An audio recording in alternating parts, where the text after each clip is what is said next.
And they collude with government. So there are no handouts for black people at all. Because white people control the economy. When in fact, I think we are being played, Kganki.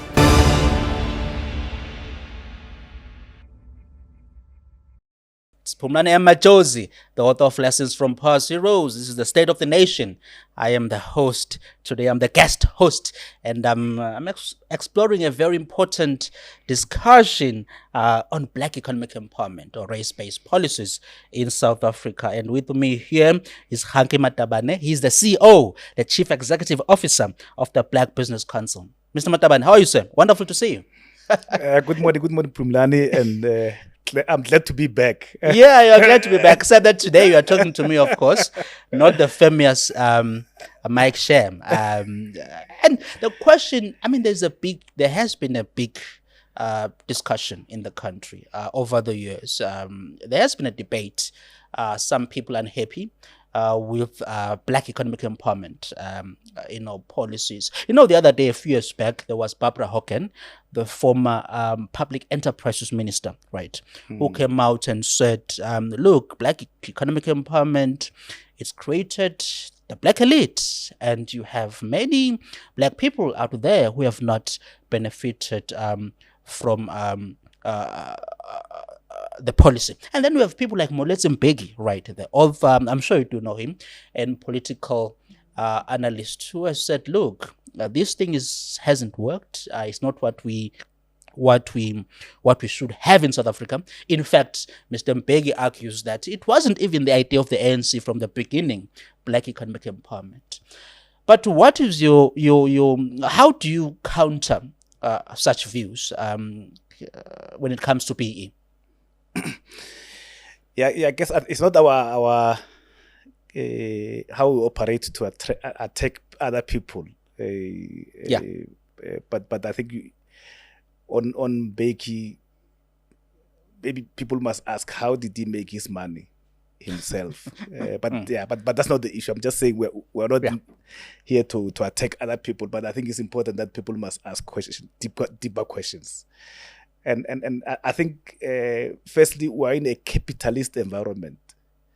So when you're in a capitalist environment, capitalism by nature will always create few billionaires, maybe 100 millionaires, and the rest of us at the bottom. So that's the nature of capitalism. So broad-based black economic empowerment operates within the same capitalism. Hence, you don't have hundreds Afrikaners billionaires. You'll have the Ruperts and so on, but there are very few as well.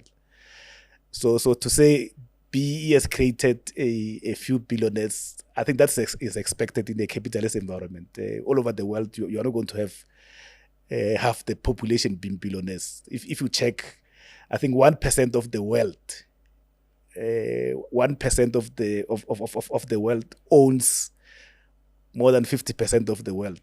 Of the wealth in the whole world. So it's just the nature of capitalism. And then we need to look at the objectives of broad-based black economic empowerment. Yeah. But Kganki, in terms of, now let me just give you my position briefly. Because I need to be understood by the people that I'm not against the upliftment of the poor, right? The upliftment of the previously disadvantaged people, the upliftment of black people who account, when you look at them, the numbers in poverty and unemployment, it's much higher amongst the black population. Yeah. I'm not against that. My issue has been that the moment you racialize these policies, you are now going to end up enriching the already well-off black people, simply because, well, here's an opportunity in terms of business, in terms of whether it's education, whatever program, we are going to give it to, Phumlane Majozi. Even though Phumlane Majozi is a successful businessman living in Sandton, right, doing very well, his kids are in private school, but I'm going to still give him this preference policy as government, simply because he's black. So that we can tick the boxes, we can try and make up the numbers. And you overlook the fact that we have many black people at the bottom who would need something like that. Hence, I would argue, in my view, Kganki, that what you'd rather use to uplift the poor, most of whom are black in the country, would be that you'd want programs use something based on their socio-economic background, right? It could be the state of their family income. It could be, various, the state of wealth, where they come from, instead of using and saying that, well, just because it is black, and therefore there has to be this preference policy. How do you counter that view from my side? Yeah. Again, before I come to the question, if you look at the biggest beneficiaries of black economic empowerment, the Afrikaners, for example. Before 1994, there was no even one Afrikaner CEO of a mining company, because the English were owning the mining sector. 1994 came, we had so many Afrikaners who became CEOs of mining companies. So I'm trying to come to an issue that BEE did not necessarily only benefit black middle class or the black elites. It benefited Afrikaners. The Stellenbosch people benefited a lot under the new dispensation, more than even black people. So black economic empowerment's job is to say those people who were systematically and through legislation excluded from participating in the economy should have an opportunity to participate. That's basically what it's meant to do. So you can't avoid race, because the legislation that was there preventing black people from owning land, doing mathematics, doing physical science, was based on race. So if you want to reverse the injustices of the past, you have to reverse them through a race-based legislation, so that you come to, at some stage, you come to an equilibrium of some sort, where then you can then start talking about merit. It's like when we're running a race, someone is running a 100 meters race. They've been training all their life, and you take someone and say, no, go and run, and then you say it's an honest race. It can't be, because the other one is advantaged by the situation. The other one is disadvantaged. The one who hasn't been training is going to lose. So we need to come to equalization first. And then that's why, as the Black Business Council was saying, black economic empowerment will only end when the management, the control, the ownership of the economy reflects the demographics. And as we speak now, white people are like 7%. Black people, I mean black Indians, coloreds, they are 92% of the economy, but of the population, but they only own less than 5% of the economy. So, what do you mean own? What do you mean they own? I mean own, like as shareholders, they own a less than 5% of the economy, but they are 92% of the economy. So that on its own is a problem, because if you don't change that situation, you're going to get to a situation where the majority are going to revolt. And you won't be able to stop them, because you will never have enough police people, soldiers to stop a revolution if it's done by the majority. Unlike in Europe and in the US, where you are trying to empower the minority. You can prolong that forever. But here in South Africa, you can't prolong it for too long, because then you are creating a problem. You just need someone to come and say, let's render this country ungovernable, and then we're going to lose. Now, both of us are going to lose. Now, let me ask you, I want to give you a picture and tell me, how does this change your argument? You are insisting that we cannot avoid race, right? I'm saying actually we can, right? We can avoid race, and we can rather focus on the socio-economic background of the people than their race, right? Now, here's the thing though. Most beneficiaries, Kganki, because the numbers, let's be frank, more than 80% of the population, it's made up of black people. We do know that. So automatically, right, the beneficiaries of any sort of government program, even if it doesn't have the label black whatever, it will automatically benefit black people because they are it's them who make up the majority of that poverty, class, of that poor class in the country. So that is more efficient in the sense that you will avoid financing or already, perpetuating this elite class, regardless of whether, by the way, it is an Afrikaans class, because you brought in the fact that Afrikaners have been beneficiaries since post-1994, regardless of whether that elite class is Afrikaans or black, whatever.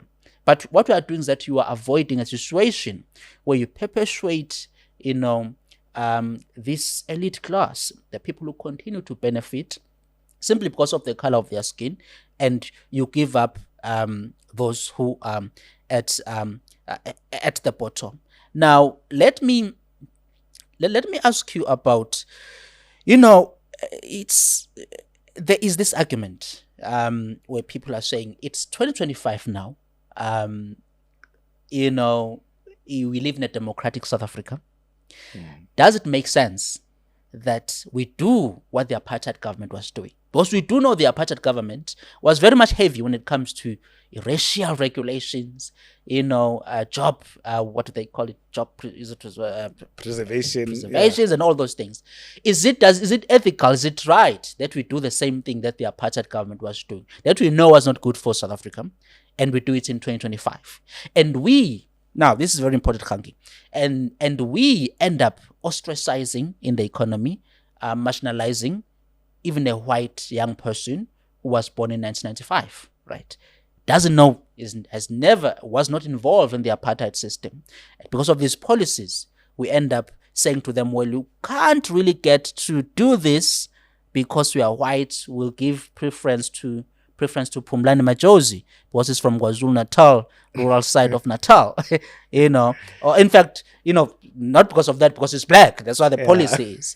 Yeah. But doesn't make sense though tell me how is that ethical, Kganki, that in this time and age, we have such, we continue to have these race-based policies. And by the way, one thing to highlight as well, it's that the the white population in the country accounts for only less than 8%, right? Now, I know your argument will be that, but they control the majority of the economy and so on and so on and so on. But they account for less than 8% of the country. So what we are creating is that we are saying that for some reason, the more than 80%, well, you could go to say actually about 90% when you include Indians and others, they should somehow rely on the 8% when it comes to business productivity, business ownership, and so on. How is that, though, helpful, right? Why can't we say, black people we should focus on building their industries, building their corporates, instead of relying on these very white-owned companies? Yeah. Firstly, maybe just to correct you, you cannot compare apartheid with democracy. The apartheid was illegal. The United Nations have already ruled on it. So you cannot compare it with democracy. You can't compare what the National Party was doing. They were illegitimate. So now we're talking about a democratic country in a constitutional democracy. So the past 31 years or 31 years, because we're 31 years into democracy now, have been trying to say, how then do we normalize the situation that was created by many years of discrimination?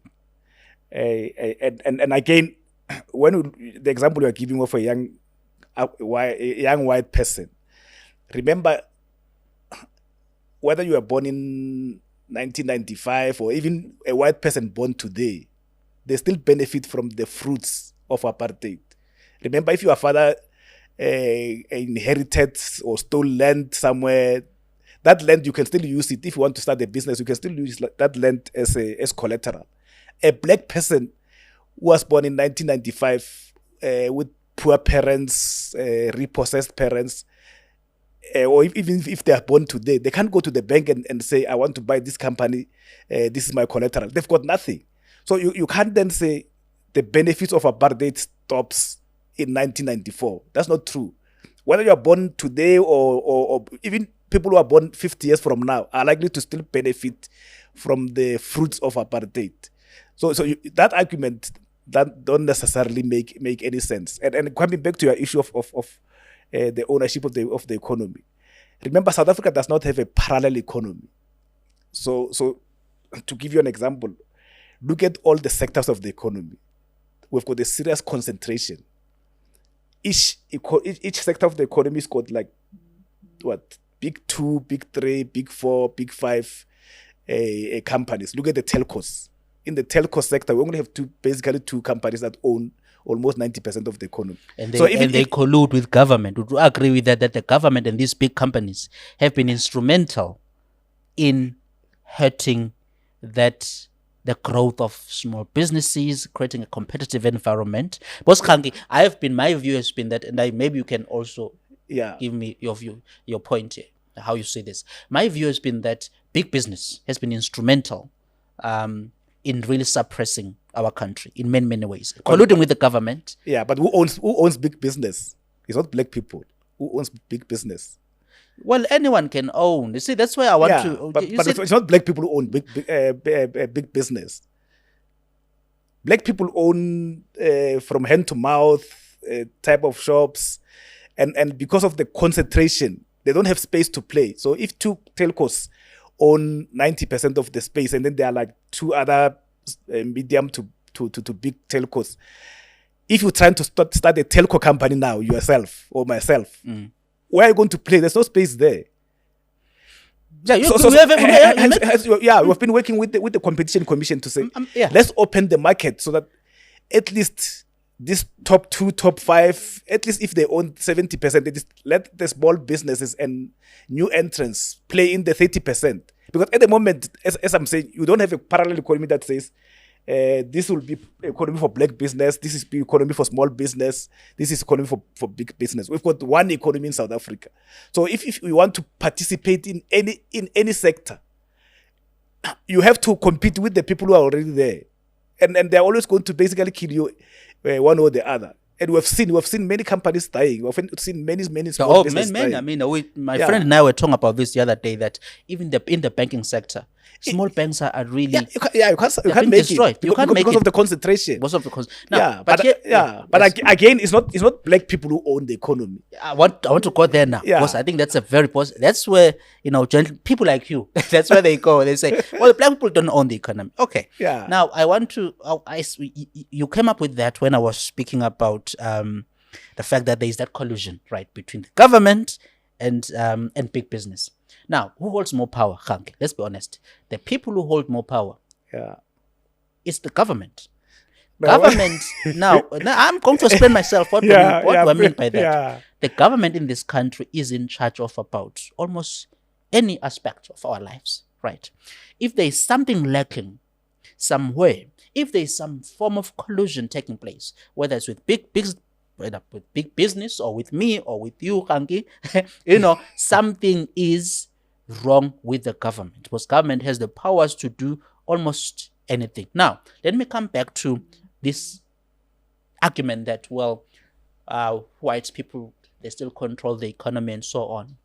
My view has been that the people who are really in control of the economy, it's the government, right? We could be talking about National Treasury. The National Treasury is responsible for setting policy, Kganki.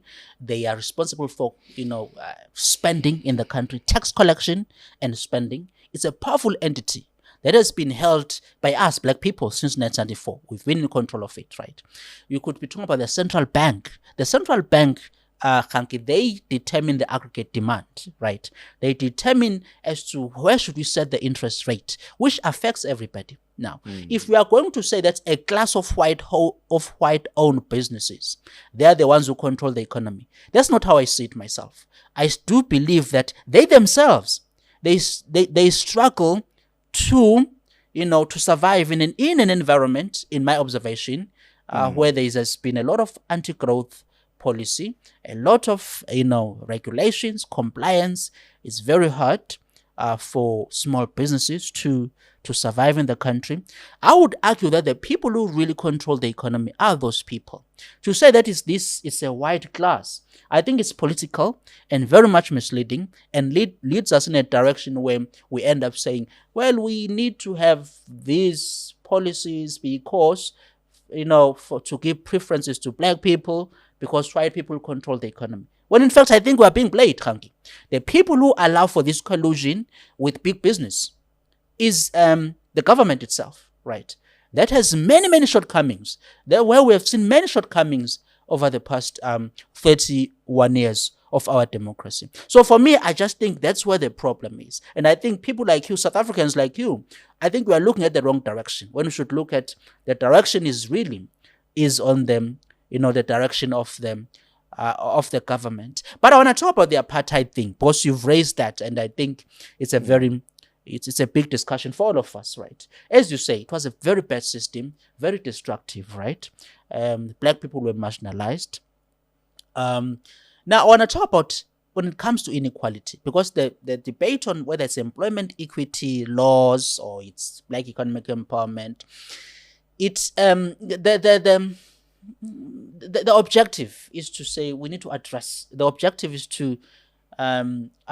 inequalities that were created by the apartheid system. But then there's this catch, Kganki, and that is when you look at the period, and that's what my book, Lessons from Past Heroes, is about, partly about. I also look at the period before 1948, when the apartheid system was instituted, right? You find out that actually there were many inequalities between racial groups in South Africa, right? There were many inequalities, whether you see them as racial or regional or cultural, however you want to see them. There were many inequalities between different groups in South Africa, right? Including racial, between races. So I've always, my point has been that I think apartheid is a weapon by some, right? I'm not saying that you come from that direction by some to really justify the very much heavy government interventions in the economy. Whereas when you look at you can't really, if inequality was there before the apartheid system, then don't come with the argument that it's only apartheid that caused inequality. There were many factors before then inequality was there even before the apartheid system, right? And people tend to pick, a point that they prefer, that they believe will strengthen their argument. But what is your response to that, to those comments? Yeah, maybe let me start with the first one. I think you are confusing two things. Yeah, correct me. Yeah, you are here to correct me, right? If I'm wrong. There's a difference between in power and in the office. You can be in office occupying a seat and then it doesn't mean you are in power. Ramaphosa won't be happy with your statement. Are you aware of that? Continue. Yeah, so I'm just giving you an example. Yeah. So let's not confuse the two and think by merely. So you're saying that our leaders are not really in power. Is that your argument? Yeah. Our political leaders. Majority of them are in office, but they're not in power. It's time for our next State of the Nation breakfast, 20th of June at the Sandton Convention Centre, and what a treat. This time, we've got JJ Tabani and Neil De Beer as our guests. I'll be hosting. Book your own table. If you want more details, go to our website, sona.co.za. Book your own table, come on the day and say hello. There are many things, for example, a simple thing of paying black and small business on time. It doesn't happen. But we've got people in office. If those people were in power, they'll just instruct the people who are not doing this thing to say, you are going to do this or you're going to fire you. Because, for example, the Auditor General, the Auditor General has got a report that then sends to those people in office to say, these are the people who are not paying small business on time, but nothing gets done. So that tells you those people are just in office. They are not in power, because if you look at, for example, Rwanda, 94% of the state-owned companies and government departments obtain clean audits in Rwanda. In South Africa, I'm sure it's like less than 50%. Because people are in office, but they are not in power. But let me leave that one and come to your question of the 1948 and so on. Yeah, those timelines and those argument on inequality. Remember the land dispossession happened when? Way before that. I think 1912 or 1913, somewhere there. So there has been inequality, and there's always been inequality. You go to any part of the world, you go to the US, you go to China, there's always going to be inequality. But our inequality was such that black people are always at the bottom. So 1948, when it happened, it was mainly between the English and the Afrikaners. Hence, the Afrikaners came with through the Broeder Bond, came with the Afrikaner empowerment to say we were going to make sure that we don't have any poor Afrikaners. Hence, they started utilizing the Transnet, the ESCOMs, the IDC, to train and give employment to the Afrikaners. My second job was at the then Spoornet. It's now part of Transnet. You get there, like there will be like 50 van der Merwes. Because that was like utilized to create jobs for the poor Afrikaners. So in everything that has been done over the years, black people were always put at the bottom. You know, even in parliament, there will be like different types of parliament. There will be the whites, the Indians, the colors, and then the blacks at the bottom. So we can't ignore that when we're trying to resolve the issues. Especially, again, because we're trying to empower the majority. When you're trying to empower the majority, you need to try and make sure that each citizen in South Africa, they've got something to lose. If you want to maintain a democracy, you need to make sure that each and every person has got something to lose, so that if someone comes and say, let's render this country ungovernable, they no, I don't want to lose my RDP house. But when we've got a situation where people like now, they can go and loot on TV because they've got nothing to lose. Whether you see them or not, they've got nothing to lose. But if we've got people who've got jobs, people who've got RDP, someone will not want to go and loot a TV from a shop because they know if they go to jail, then they're going to lose their RDP house, they're going to lose their job. So we need to create that environment where everyone feel like this is my economy. I'm playing a role in my economy. Because we need to live an economy that is going to sustain our kids. So when we look at the employment equity report, which was released, I think, last week, the patterns there of employment promotions are still basically supporting white people. If you look at the almost 70% of the CEOs of JSE listed companies are still white males, 31 years into democracy. The people who enter the job market, majority of them are white people. I'm sure, I'm not sure, maybe you have ever seen, I've never met or seen a white kid on learnership. I only see black kids on learnership, hopping from one learnership to the next. Because their parents don't own the economy. White kids, because their parents owns the economy. Once they finish matric, if they are not intelligent enough to go to university, they go and work in their parents or their relatives, their friends' company. When they finish university, what happens to them? They go and work and run their parents' companies. Black kids, they're all over the place. If you look at the poverty percentages, the highest percentage of poverty will be black people. Unemployment, everything negative in South Africa is basically affecting black people more. So we need to change that. And we're not saying white people are not going to benefit. So people will say black economic empowerment is reverse racism. It's not true. Remember, for a company to be called black empowered, it must have 25% black ownership, which means the 75% is still owned by who? It's not owned by black people. But that is still that company is called black empowered. It's called the transformed company. So even the legislation itself is still, in a way, promoting white people to own more than black people. So it can't be reverse racism in any way. Because reverse racism was going to say, no, 100% of the companies must be owned by black people. And also, if you read the legislation does not say white people must give black people stakes. It says you must buy.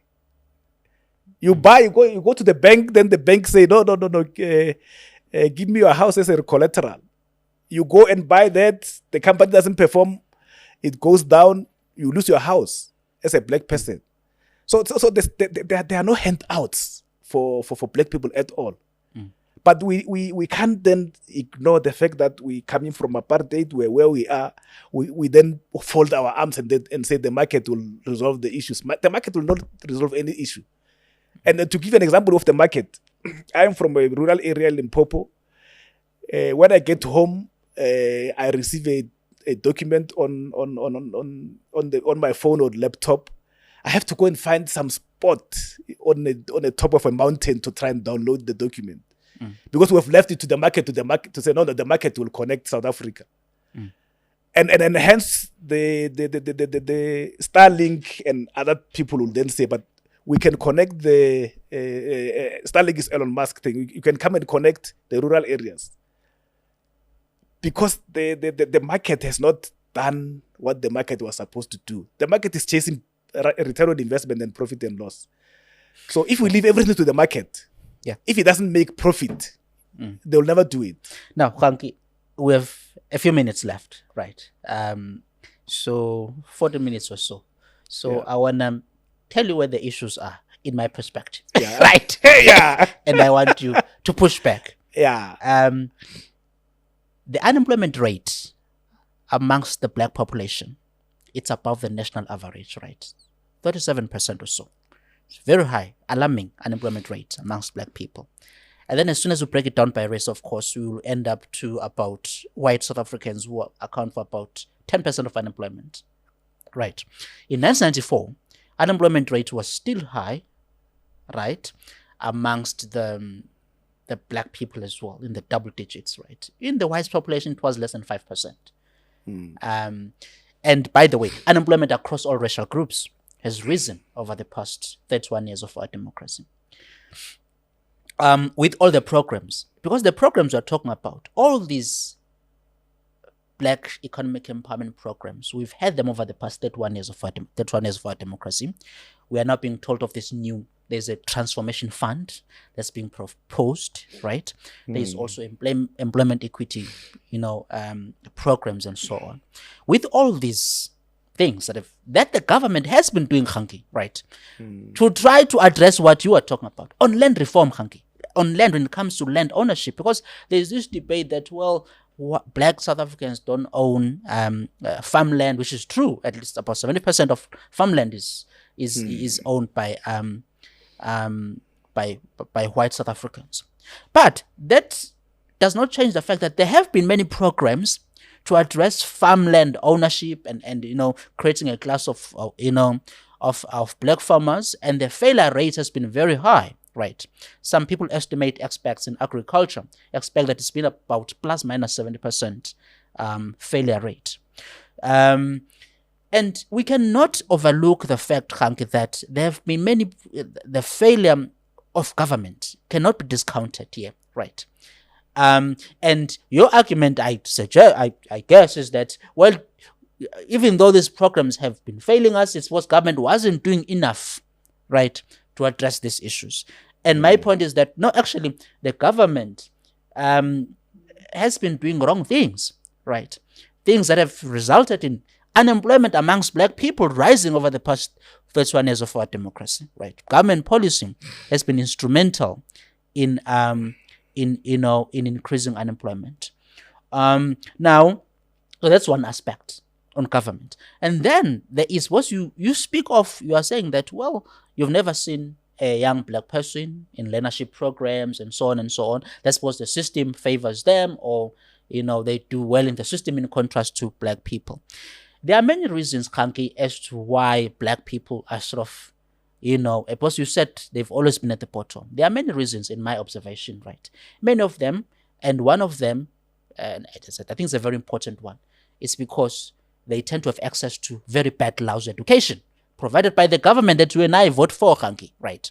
The levels of educational outcomes in black communities, they are very disturbing, right? You could look at the family. There is not, in the black community, the family is not stable.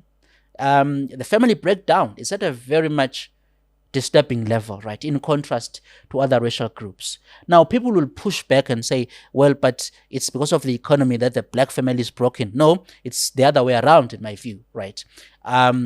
When the family break down, it exacerbates poverty, right?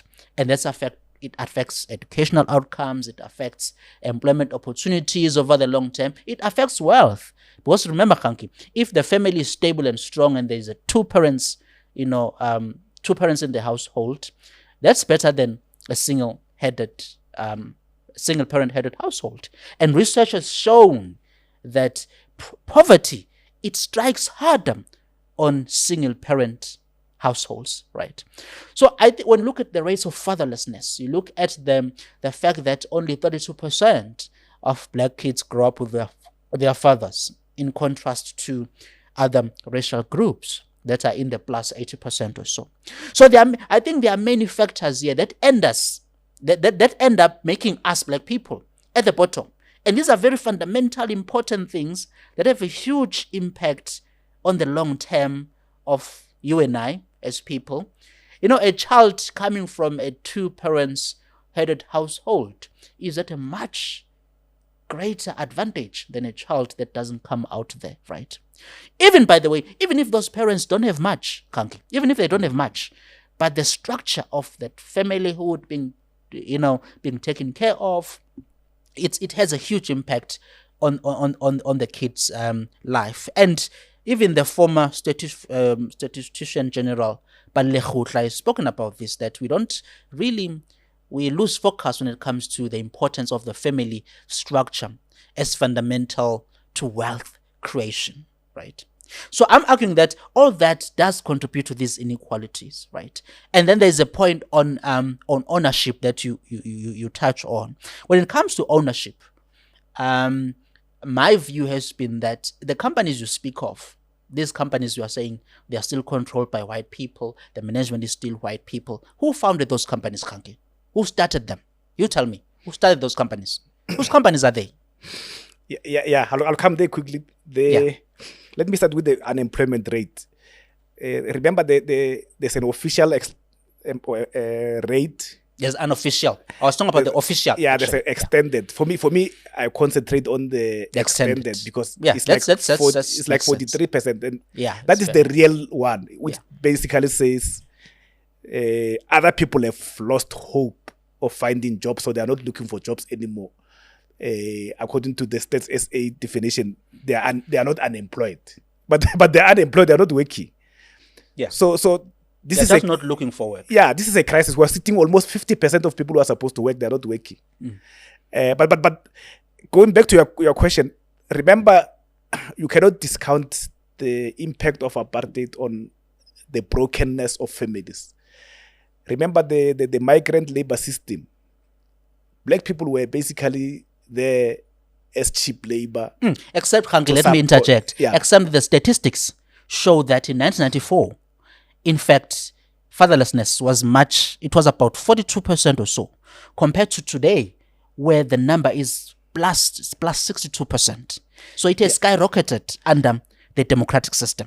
Yeah, but some of the things you only deal with the impact later. Something can happen this year. You only deal with the impact in 10 years' time. Remember, the townships like Soweto and others were basically there so that black people can leave their rural places to come here and serve the white companies. So how do you expect that person to have a stable family? They are here like 12 months of the time. When they go home for two, like maybe for 1 week leave. How are they going to have a relationship with their kids? And their kids then learn this type of a system from their parents to say, my parent is not living with their families. And when they try to build a stable family where they are staying with their wives or their husbands every day, who are they going to, if they've got problems, where are they going to go to seek guidance and counseling, because you can't go to your father. Your father has never lived with their wife. They've never lived with their kids. And remember, the way apartheid system was, next to every train station, they were selling alcohol. So you come from the factories with the little money, you get there, there's a bar, not a bar, there's a bottle store. Who was selling alcohol, Kganki? It was white people who were owning those shops. So they were putting us into alcoholism as well. Yeah, you get there, and when you get home, you are drunk, you are angry. Then was a white person. Then you beat your wife because you are angry. So this is a systematic issue. Coming back, because we don't have much time, coming back to the ownership of the economy. Remember, and that's why we're supporting the implementation of the transformation fund. Remember, the Afrikaners, the Pre-apartheid. You need to read some of their books, or the books written about them. The Pre-apartheid understood power. They understood you need to control education. They control which teachers need to be hired, because once you control education, you control here. You need to control the media. That's why they were owning the citizens, amongst the others. You need to control the economy. There are specific companies that were formed specifically to fund Afrikaner empowerment. Salam is one of them. You know that they then own Santam and other companies that were formed specifically to fund Afrikaner empowerment. If you are my age, you'll know there was a Trust Bank, there was a Volkskas, there was an Allied Bank. Those were companies specifically formed to fund Afrikaner empowerment. The IDC was also utilized to say, let's have a cheap power from ESCOM, cheap funding from the IDC. Let's industrialize. Hence, we've got Van der Bijl Park, which was a formation of Van der Bijl, who was a CEO of ESCOM at some stage, and who went to the IDC to form the IDC, and then went to Van der Bijl Park to industrialize the Van der Bijl Park. So there was a system. Then 1994 comes, we come with legislation, we come with the broad-based black economic empowerment, but we don't fund it. So we're hoping manna from heaven will just come and fall to black people and give them money. To start a business or to own a business, you need money. you can't form business through Holy Spirit. You need cash. So if you want to buy this building, I'm just giving you an example. If you want to buy this building, and then they say this building is 50 million.